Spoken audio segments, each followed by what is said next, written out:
নানুর বাড়ি মধুরহারি। আজকে চলে গেলাম আম্মুকে নিয়ে নানুর বাসায় বেড়াতে। A few moments later. আসসালামু আলাইকুম গাইস, কেমন আছেন সবাই? আশা করি সবাই অনেক ভালো আছেন। আমি অনেক ভালো আছি। তো সকাল সকাল রেডি হয়ে গেলাম নানুর বাসায় বেড়াতে যাওয়ার জন্য। তো পুরো ভিডিওটা অবশ্যই সবাই দেখবেন আর আমাকে একটু সাপোর্ট করবেন। তো বোরকা পরে রেডি হয়ে গেলাম। আমাকে কেমন লাগছে সবাই একটু কমেন্টে জানাবেন। ছোটবেলায় যখন নানুর বাসায় যেতাম অনেক মজা হতো।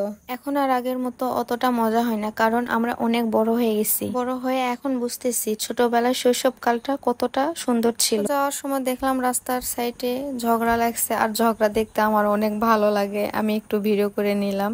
তো এই যে আমার আম্মু, তো আম্মু আর আমি একই কালার বোরকা পরছি। আমি রাস্তায় বের হলে একটু করে ভিডিও করি।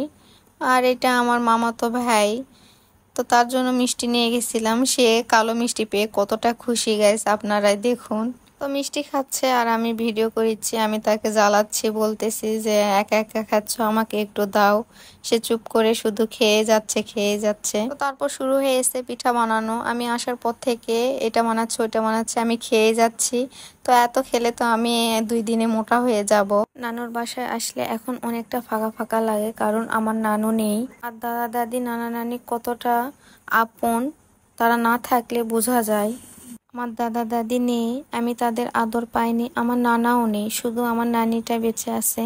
সবাই আমার নানির জন্য একটু দোয়া করবেন। তাদের কথা বলতে বলতে আমি একটু ইমোশনাল হয়ে গেছি। তো এই পর্যন্ত ভিডিওটা, সবাই ভালো থাকবেন আর আমাকে একটু সাপোর্ট করবেন। তো এই পর্যন্তই, আল্লাহ হাফেজ।